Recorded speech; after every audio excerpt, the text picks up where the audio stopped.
እኔ ስጋ ቤት ሙሉ በሙሉ መከፈት አለበት። እንዲሁም ብዙ ሰዎች ስጋ ቤት ስለተዘጋ ነው የሚጾሙት ባይዘይ።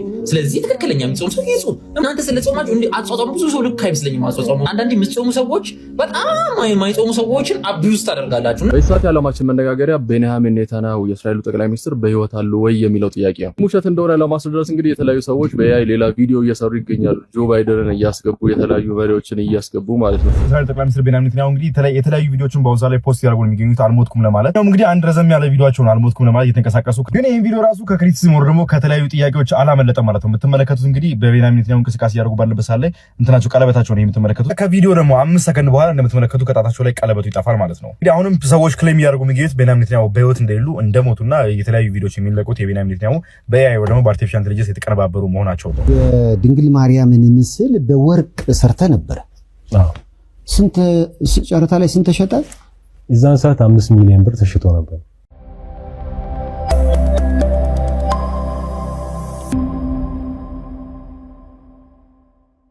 ሰላም የተወደዳችሁ የዩቲዩብ ቻናላችን ቤተሰቦች እንደምን ቆያችሁ? የምትገኙት እንግዲህ አብሲኒያ ዴሊ ላይ ነው። እንግዲህ በዛሬው ቆይታችንም ወቅታዊ አነጋጋሪ የሆኑ ቪዲዮዎችን ሰብሰብ አድርጌ ይዤላችሁ መጥቻለሁኝ። በቆይታችሁም በጣም አዳዲስ ነገሮችን ታገኛላችሁ። እንደዚሁም ደግሞ በጣም ተደስታችሁና እንደዚሁም ደግሞ ትርፋማ ሆናችሁ እንደምትወጡ ተስፋ አደርጋለሁኝ። ታዲያ የያዝናቸው ቪዲዮዎች እጅጉን በጣም አስገራሚ ከሀገራችን ከኢትዮጵያ አንስቶ እስከ ዓለም አቀፍ የመረጃ አውታሮች እየዘገቡ የሚገኙት መረጃዎች ነው ይዤላችሁ የቀረብኩት። ቪዲዮዎችን እንመለከታለን፣ ሀሳብ አስተያየቶችን እንለዋወጣለን። እናንተም ታዲያ ቤተሰብ ካሉናችሁ ቻናላችንን ሰብስክራይብ በማድረግ ቤተሰብ እየሆናችሁን እንድትቆዩና እንደዚሁም ደግሞ ይሄን ቪዲዮ በርካቶች ጋር እንዲዳረስልን ላይክ እና ሼር እያደረጋችሁ እንዲሁም ይሄንን ቪዲዮ የተከታተላችሁ በቪዲዮዎቹ ላይ ያላችሁን ሀሳብ አስተያየት ኮሜንት ላይ እንድታስቀምጡልኝ ይሁን። እኔም እንግዲህ ቪዲዮዎቹን እየተመለከትኩኝ ሀሳብና አስተያየቴን በቀጥታ ወደ እናንተ የማደርስ ይሆናል ማለት ነው። ቀጥታ የምንገባው ወደ ቪዲዮዎቻችን ነው። አብራችሁን ቆዩ። ቪዲዮዎቻችንን መረጃዎቻችንን ተከታተሉ። የድንግል ማርያምን ምስል በወርቅ ሰርተ ነበር። ስንት ጨረታ ላይ ስንት ተሸጠ? እዛን ሰዓት 5 ሚሊዮን ብር ተሽጦ ነበር። ዋው! ከዚያው መኪና ሸጠ ነው ስል የሰራው? አዎ፣ ያሁኑ ላይ ያው ያን ያህል ገዝፎ ይሄ ነው አይደለ? አዎ፣ ይሄ ነው 5 ሚሊዮን ብር የተሸጠው ስል ይሄ ነው። ማን የገዛው? ኢስታንቡል ባለቤት። ጋሽ ብሬ ባለቤቷ ትግስት ናትና እሷ ናት። ያው ባለቤቷ ማለት ይቻላል እሷ ነበር። ከአሜሪካ ደውላ ነውና አላስቻላትም። በጣም ወዳጇ ናትና እንደው ይሄ ስለ አያልፈኝም ስትል ያው ከዛ ውጪ ብዙ ሰዎች ልግዛ ብሎ የጠየቁኝ ሰዎች ነበሩ። ግን ሲጠይቁኝ ነው በጨረታ ነው መሆን የሚፈልግ ሁሉም ሰው ለበረከቱ እንዲሳተፍ ስለምፈልግ አንድ ሰው ብቻ ልግዛው ካለ አይሆንም አልኳት።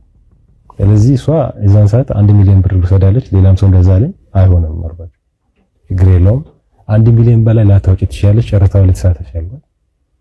እስከ 1.5 እሷ ወጣች።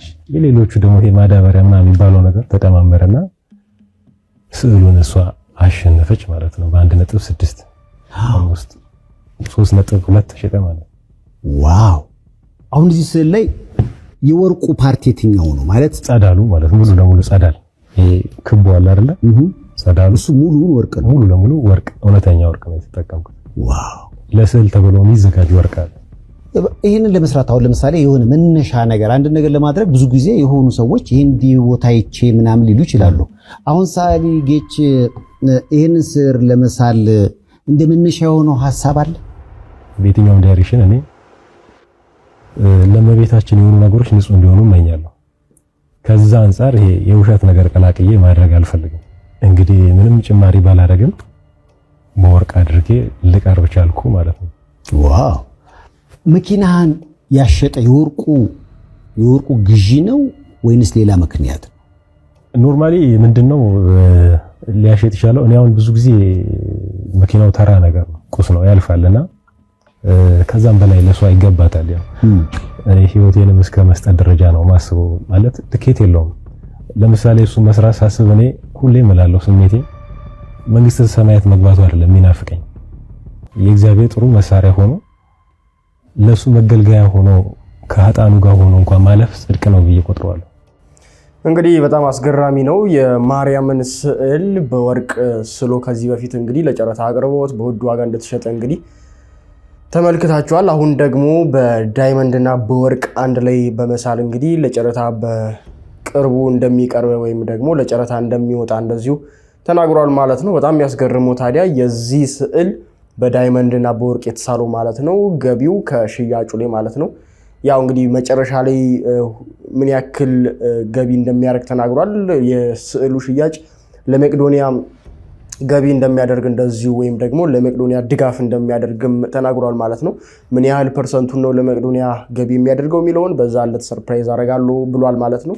በፐርሰንት አሊያም ደግሞ ሙሉ ለሙሉ የሽያጩን ዋጋ ለመቄዶንያ ይሰጣል ወይንስ 50%ቱን 10%ቱን ምን ያክሉን ለመቄዶንያ ይሰጣል የሚለው እንግዲህ በጣም አጓጊ ነው የሚሆነው። ምክንያቱም ይህ ስዕል የሚሸጠው እጅጉን በውድ ዋጋ ስለሆነ ያው እንግዲህ ከፍ ያለ ገንዘብ ነው ለመቄዶንያ ገቢ የሚደረገውና የበርካቶችን ያጓጓ ጉዳይ ሆኗል።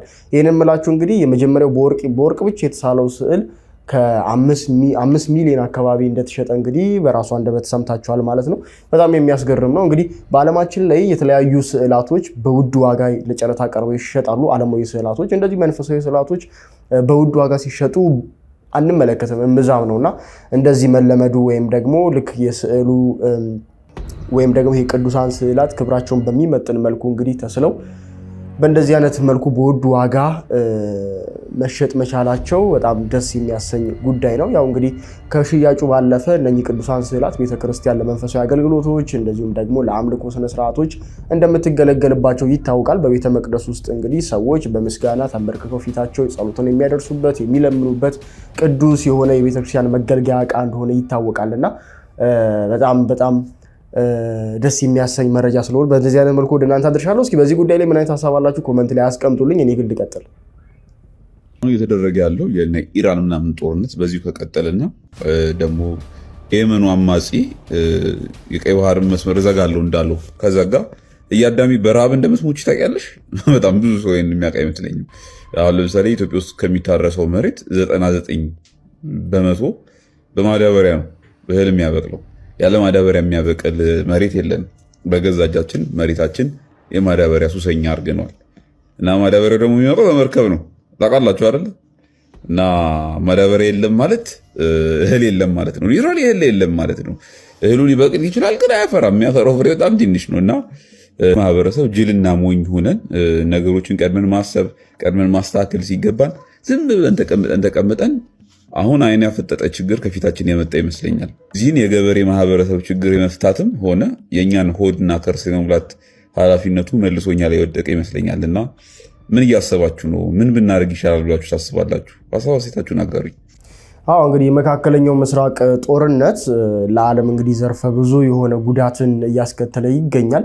በተለይም ደግሞ ለእንደኛ አይነት ሀገር እጅጉን ከፍተኛ የሆነ ጉዳት እንደሚፈጥር እንግዲህ ምንም ጥያቄ የለውም። እንግዲህ የነዳጅ ዋጋ መጨመሩንም እንደዚሁ በዓለም ላይ ይታወቃልና ይህም በሀገራችን በኢትዮጵያ ላይ የነዳጅ አቅርቦት እጥረት እንዲከሰትና ያም የሚገኘውም ነዳጅ እንግዲህ ውድ እየሆነ እንደመጣም እንግዲህ እየተመለከትን እንገኛለን። ከጠቅላይ ሚኒስትሩ ጀምሮ የተለያዩ እንግዲህ በዚህ ዘርፍስ ላይ ያሉ አካላትም እንግዲህ ነዳጅን በተመለከተ በጣም በጥንቃቄ በመቆጠብ እንድንጠቀም እንግዲህ የተለያዩ መልእክቶች እየተሰሙ ይገኛሉ። ልክ እንደነዚህ አይነት መልእክቶች ሊሰሙ የቻሉበት ምክንያት ደግሞ ዋናው መንስኤው የመካከለኛው ምስራቅ ከፍተኛ የሆነ ጦርነት እንደሆነም እንግዲህ ይታወቃል። ኢራን እንግዲህ ባህሯን ተቆጣጥራ ምንም አይነት መርከብ እንዳያልፍ ማድረጓ እንግዲህ ዓለምን አስጨንቋል ማለት ነው። የኢትዮጵያ ታዲያ ከነዳጁ ባለፈ ልክ አሁን እንደሰማችሁት እህል ነክ ነገሮች ላይም እንግዲህ ከፍተኛ የሆነ ስጋት እንደሚያመጣ እንግዲህ እየተናገሩ ይገኛሉ በርካታ ሰዎች። ልክ አሁን እንደሰማችሁት የመዳበሪያ እጥረት ከተፈጠረ ሀገራችን ኢትዮጵያ ውስጥ እንግዲህ ሁሉም ሰብል በመዳበሪያ እንደሚመረት ይታወቃልና ያም እንግዲህ ከሌለ እህል ማብቀል እንደማይችል ይታወቃል ምድራችን። ከፍተኛ የሆነ የእህል ወይም ደግሞ የምግብ እጥረትም ሊፈጠር ይችላል ማለት ነው። ይህ ከፍተኛ የሆነ ስጋት እየፈጠረ ይገኛል። ለዚህም ታዲያ ቀድሞ ነገሩ ከመፈጠሩ በፊት መፍትሄ እንዲሰጥ ወይም ደግሞ መፍትሄ እንዲመጣ ሁሉም ሰው መረባረብ አለበት የሚሉ ሀሳቦችም እንደዚሁ በማህበራዊ ሚዲያ ላይ እየተዘዋወሩ ይገኛሉ። በዚህ ሰዓት የዓለማችን መነጋገሪያ ቤንያሚን ኔታንያሁ የእስራኤሉ ጠቅላይ ሚኒስትር በህይወት አሉ ወይ የሚለው ጥያቄ ነው። ያው እንደምታውቁት በትናንትናው ዕለት ይህንን ቪዲዮ በካፌ ውስጥ ሆነው ካፕቺኖ እየጠጡ ይህንን ቪዲዮ ፖስት አድርገው ነበር። ነገር ግን ያመኑት እሳቸው ብቻ ናቸው ተብሎ እየተነገረ ይገኛል። ምክንያቱም ደግሞ ይህ ቪዲዮ የተሰራው በኤአይ የተቀናበረ ቪዲዮ ነው እንጂ እውነተኛ ቪዲዮ አይደለም እያሉ ነው። ማለት ብቻ አይደለም የተለያዩ ፕሩፎችን እያመጡ ይገኛሉ። ይህም ውሸት እንደሆነ ለማስረዳት እንግዲህ የተለያዩ ሰዎች በኤአይ ሌላ ቪዲዮ እየሰሩ ይገኛሉ። ጆ ባይደንን እያስገቡ የተለያዩ መሪዎችን እያስገቡ ማለት ነው። ይህ ከኋላ የምትመለከቱት ፎቶ አይደለም ቪዲዮ ነው። ቪዲዮን ጋብዛችኋለሁ፣ ትመለከቱታላችሁ። የምትመለከቱት ዜሌንስኪም እዚህም ካፌ ውስጥ ገብቶ ነበረ በኤአይ ማለት ነው። እናም የዓለማችን ህዝብ ፈጽሞ አላመነም። እሳቸው በህይወት ስለሌሉ ነው ይህን ቪዲዮ በኤአይ ሰርተው ፖስት ያደረጉት የሚል ሀሳብ አላቸው። ሁኔታዎች እጅግ በጣም ከመርቀቃቸው የተነሳ እውነቱና ውሸቱን መለየት አቅቶናል። በአሁኑ ሰዓት ቪዲዮ ልጋብዛችሁ፣ ተመልከቱትና የእናንተን ሀሳብ አስቀምጡልኝ።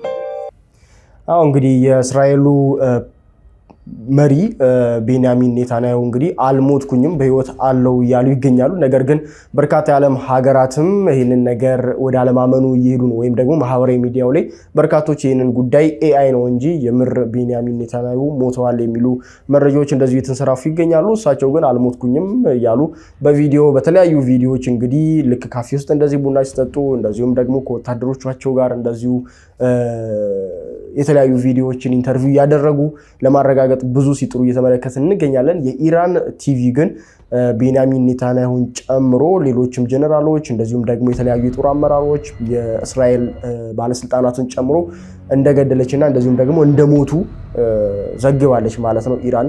ነገር ግን ልክ በእንደዚህ አይነት በምትመለከቱት መልኩ ደግሞ ቤንያሚን ኔታንያሁ እየወጡ አልሞትኩኝም አለው እያሉ ይገኛሉ። በአንጻሩ በኤአይ ቪዲዮ የሌሎች ፕሬዝዳንትም የፈረንሳይ እንደዚሁም ደግሞ የዩክሬን እና ሌሎች ሀገራት ፕሬዝዳንትንም በኤአይ እየሰሩ እንግዲህ እዛው ካፌ ውስጥ ያንኑ ቡና ይዘው ያንኑ የቡና መጠጫ ካፕን ይዘው ያንኑ ጃኬት ለብሰው እንግዲህ ንግግሩም እንደዛው በቃ አክት ሲያደርጉ ልክ እንደ ቤንያሚን ኔታንያሁ ተመሳሳይነት ያለው ቪዲዮዎችም እንደዚሁ የተለቀቁ ይገኛሉ። ታዲያ ቤንያሚን ኔታንያሁ ሞተዋልና አልሞቱም በሚሉ ሰዎች ሶሻል ሚዲያ ላይ እንግዲህ በርካታ መረጃዎች በእንደዚህ አይነት መልኩ እየወጡ ይገኛሉ።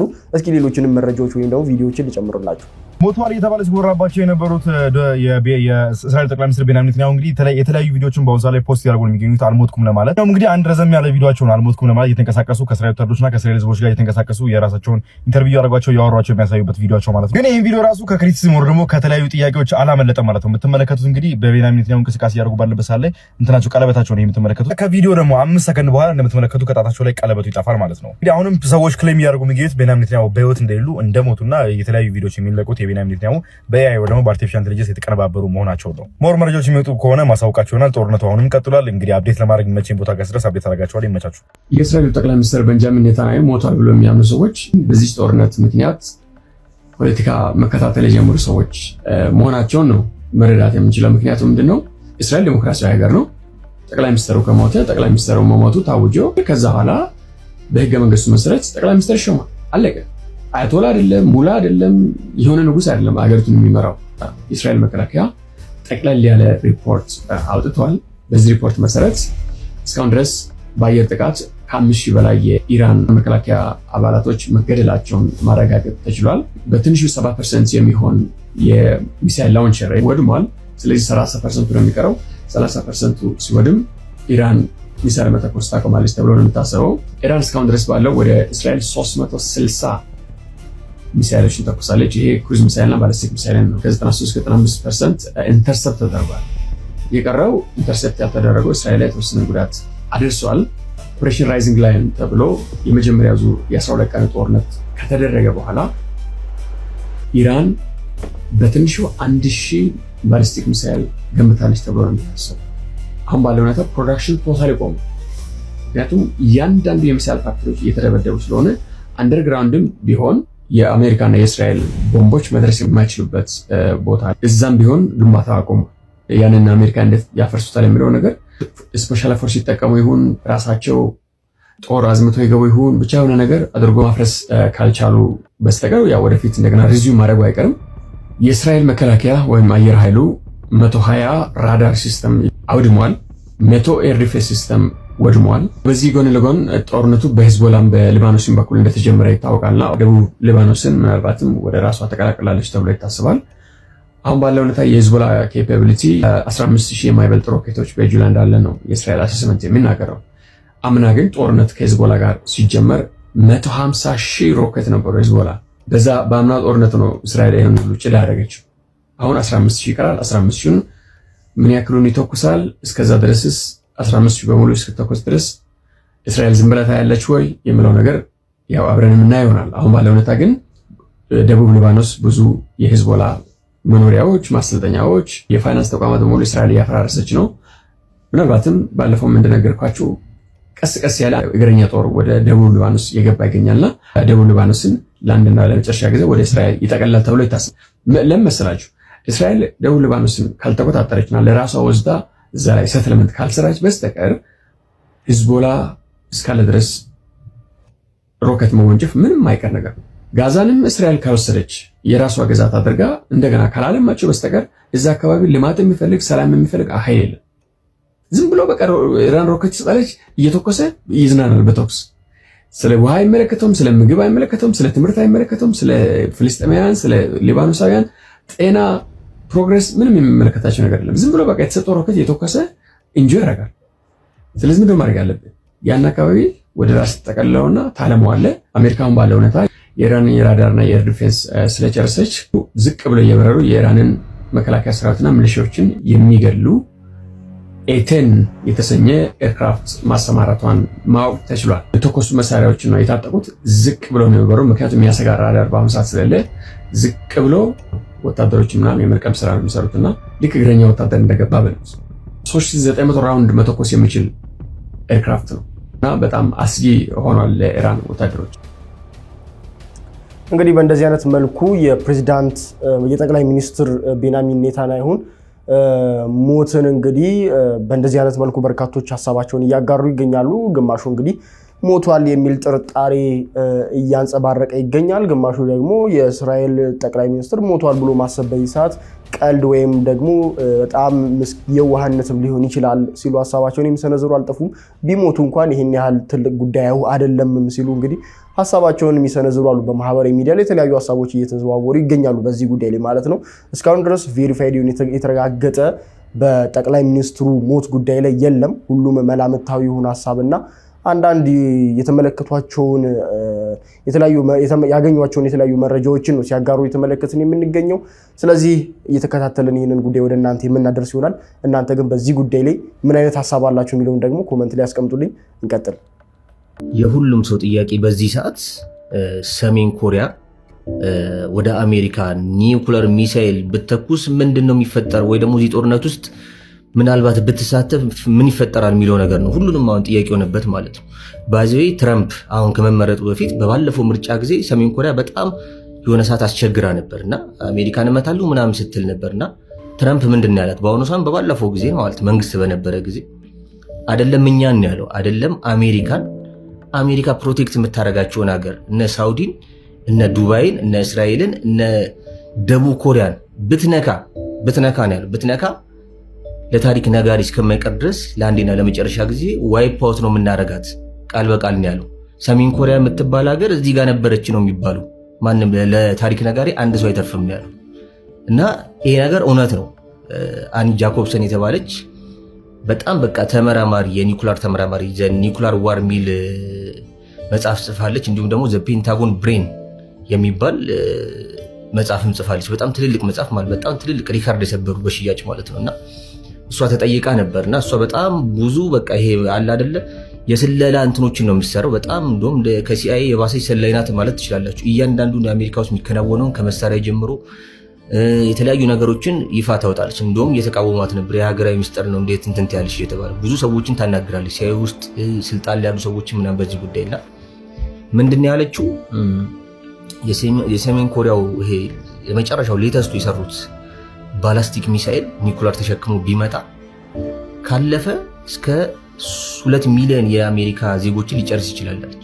ካለፈ ነው ግን ይሄ ደግሞ እኔ ሳብራራላችሁ በጣም በጣም ከባድ ስቴጅ ማለፍ አለበት። የሰሜን ኮሪያ ኒኩላር ሚሳኤል መጀመሪያ የሚመታው ወይ ደግሞ ኢንተርሴፕት የሚደረገው እዛው ደቡብ ኮሪያ ላይ ኢንተርሴፕት ሊደረግ ይችላል። ደቡብ ኮሪያን ካለፈ ፓሲፊክ ኦሽን ላይ በጣም ዘመናዊ እንግዲህ አሁን ሰሞኑንም እንዳያችሁ ዘመናዊ የአሜሪካ የጦር መርከቦች አሉ። ከነሱ ላይ ኢንተርሴፕት ለማድረግ ይሞክራሉ። እሱንም ደግሞ ሁለተኛውን ፌዝ ካለፈ አደገኛ ይሆናል ማለት ነው። ሁለቱን ፌዝ ካለፈ ሶስተኛው እንግዲህ ራሱ እዛ አሜሪካ ግዛት ላይ አላስካ ይመስለኛል አላስካና የሆነ ሁለት ግዛቶች ላይ በጣም ዘመናዊ የሚሳኤል ሲስተም አለ። ከነሱ ኢንተርሴፕት ለማድረግ ይሞክራል ማለት ነው። ግን ልክ ሶስተኛው ስቴጅ ላይ ሲገባ ይሄ የኒኩለር ሚሳኤል ራሱን ይከፋፈላል ወደ 15 ወደ 16 ማለት ነውና በጣም አስቸጋሪ ሊሆን ይችላል ማለት ነው ኢንተርሴፕት ለማድረግ ሁሉንም አድርጎ አንዱ ካለፈ ራሱ ከተከፋፈለ ውስጥ ትልቅ አደጋ ያመጣል ማለት ነው። ግን አንድ ማሰብ ያለባችሁ ነገር አኒ ጃኮብሰን እንዳለችው ማለት ነው ሰሜን ኮሪያ አንድ ሚሳኤል ስትተኩስ ኒኩለር ሚሳኤል አሜሪካ ኒኩለር ሬን ነው የምታረግባት የኒኩለር ዝናብ ማለት ነው 82 ነው ለአንዱ የምትተኩሰው አሜሪካ እና ላውንቾን ዋርኒንግ የሚባል ሲስተም አላቸው አሜሪካ ብላ ተናገረች ይፋ ወጣች። ሲተኮስ ማየት አይጠበቅባቸውም። ጥርጣሬ ካለ በጣም የገነነ ጥርጣሬ ካለ አሜሪካ ኒኩለሯን ልትጠቀም ትችላለች። ላውንቾን ዋርኒንግ በቃ ለመጠቀም ሩሲያም እንደዚህ አይነት ሲስተም አላትና ላውንቾን ዋርኒንጉን ተጠቅማ ሰሜን ኮሪያን ዋይፕ አውት ወደ ፈርነስነት ነው የምትቀይራት። ይሄ የብረት ማቅለጫ ፈርነስ አለ አይደል? ይሄ በጣም በቃ የጋለው ውስጥ ይሄ እንደምታዩት ወደዚህ ነው የምትቀይራት። 82 ሲያርፍባት ሰሜን ኮሪያ ሙሉ ለሙሉ ግልብጥብጥ ያወጣላለች። ይሄ ደግሞ የሚጠቅመው ለምንድነው? ሌላ እንዳይተኩሱ ሌላ ያስቀመጡት ካለ እዛው እንዲፈነዳ ሙሉ ምድሩን መገለባበጥ ያስፈልጋል ብለው ነው የሚያስቡት አሜሪካኖች አለችና ይሄን ያለው እንግዲህ እሷ እንደተናገረችው አሜሪካ ሳተላይት አላት ሰሜን ኮሪያን ብቻ የሚከታተል ማለት ነው። ፓርክድ ነው ያለች እንደ መኪና ለሰሜን ኮሪያ እያንዳንዷን ሰከንድ እያንዳንዷን ደቂቃ ውስጥ ሰሜን ኮሪያ ውስጥ የሚደረገውን ነገር ያላለች በሰከንድ ውስጥ ነው የሚያውቀው አሜሪካ አለች። ሰሜን ኮሪያ ከተኮሰ በሰከንድ ውስጥ አሜሪካ ኢንፎርሜሽኑን ታገኛለች ወዲያው ትተኩሳለች። እና ኪም ጆንግ ኡን ወላውላ ታርጌቱን መምታቱን ሊያይ ይችላል። ምክንያቱም ቀድሞ በ10 ደቂቃ ውስጥ አሜሪካ ልታጠፋቸው ትችላለች ከሰመሪው ማለት ነው። እና ከባድ ነው። እኔ ስጋ ቤት ሙሉ በሙሉ መከፈት አለበት። እንዲሁም ብዙ ሰዎች ስጋ ቤት ስለተዘጋ ነው የሚጾሙት ባይዘይ። ስለዚህ ትክክለኛ የሚጾሙ ሰው ይጾም። እናንተ ስለጾማችሁ እንዴ አጾጾሙ ብዙ ሰው ልክ አይመስለኝም። አጾጾሙ አንዳንዴ የምትጾሙ ሰዎች በጣም የማይጾሙ ሰዎችን አቢዩዝ ታደርጋላችሁና ጾምም አይደለም የእናንተ ብዬ ወስዷል። አንደኛ ነገር ስጋ ቤቱን የሚከፍተው ሰውዬ ቢከራ ያለበት ልጆች ያሳድጋል ማለት እዳ ውስጥ ይሆናል ምናምን በቃ የመጨረሻ ለሱም ከባድ ይሆናል። አንደኛ ነገር ማለት ነው ስፔሻሊ ክርስቲያን ከሆነ ማለት ነው። ሲቀጥል ደግሞ የማይጾም ሰው አለ ከ7 ዓመት በታች ያሉ ህጻናቶች ያለ መጾም መብት ስላላችሁ ይበላሉ አይደል? ይስከ ይኸውልህ ወንድሜ ማትሪክስ አንተ ይሄንን ስትናገር ፍትሃዊ ልሆን ከሚል አንጻር ነው። ግን ቤተክርስቲያን ይሄንን ስርዓት ስታስቀምጥ ፍትሃዊ ሳትሆን ቀርታ አይደለም። በነገራችን ላይ ክርስቲያን ስንባል ከስጋችን ይልቅ ለነፍሳችን ማድላት እንዳለብን ቤተክርስቲያን ታስተምረናለች። እንዲሁም ደግሞ ክርስቲያን በመሆናችን ብቻ ግዴታ ልናደርጋቸው የሚገቡ ነገሮች አሉ። ከነዚህ መካከል አንዱ ጾም ነው። ጾምም ሲባል ደግሞ በሁለት ይከፈላል። የመጀመሪያው በፈቃዳችን የምንጾመው ጾም ነው። ቤተክርስቲያን አታስገድደን። በዛን ሰዓት የሚጾም ሰው የማይጾም ሰው መንቀፍ አይችልም። በነገራችን ላይ ይህም ሁለተኛውን የጾም አይነት ስናነሳ ግዴታ ክርስቲያን የተባለው ሁሉ ሊጾም የሚገባው ጾም ነው። ክርስቲያን መሆኑን በምንድን ነው የሚገልጠው ከተባለ በዚህ ጾም ነው። ይሄ ጾም ደግሞ ግዴታ መጾም ያለብን ጾም ነው። እነዚህም 7 አጽዋማት ይባላሉ። ከ7 አጽዋማት መካከል ደግሞ ዋነኛው ጌታችን መድኃኒታችን ኢየሱስ ክርስቶስ የጾመው ጾም ደግሞ ይሄ አብይ ጾም ትልቁ ጾም በመባል ይታወቃል።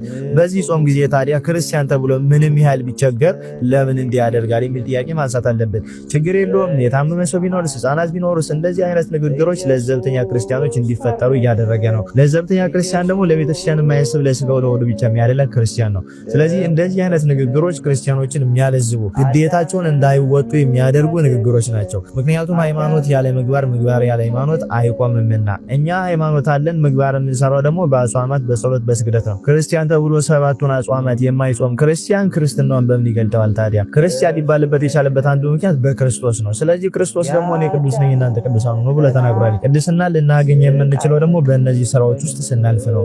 ስለዚህ እንደ አንድ ክርስቲያን ግዴታ ማድረግ ያለብንን ነገር አለባብሰን ፍትሃዊ ነን በሚል ምክንያት የማይሆን ንግግር የምንናገር ሰዎች አለንና ክርስቲያን ከሆኑ ዘንድ ስጋ ቤት መከፈት የለበትም። እንደውም አሁን ስርዓተ መንግስቱ ተበላሽቶ ቤተ ክህነቱ ደክርቶ ነው እንጂ ሁሉ ክርስቲያን ቅዳሴ እያስቀደሰ ስጋው ደሙን እየተቀበለ ይሄን ትልቅ ጾም የመጾም ግዴታ ነው ያለበት። ስለዚህ እንደዚህ አይነት ንግግሮችን እያደረጋችሁ ክርስቲያኑን ለዘብተኛ አታድርጉት። እንደዚህ አይነት ሐሳብ የሌለው እንኳን እንደዚህ አይነት ሐሳብ እንዲያስብ አታሳስቡት። ሁለተኛ ነገር በዚህ ጊዜ ስጋ ቤት መከፈት የለበትም። ይሄ ጸያፍ ነገር ነው። ምክንያቱም ቤተክርስቲያን ሁሉም ክርስቲያን ግዴታ ነው ይሄን ጾም ይጾም ብላ ካወጀች በኋላ ስጋ ቤት ከፍቶ ከቤተክርስቲያን ተቃራኒ ቆመው ነውና ስጋ ብሉ ብሎ መጋበዝ ምን የሚሉት ፈሊጥ ነው።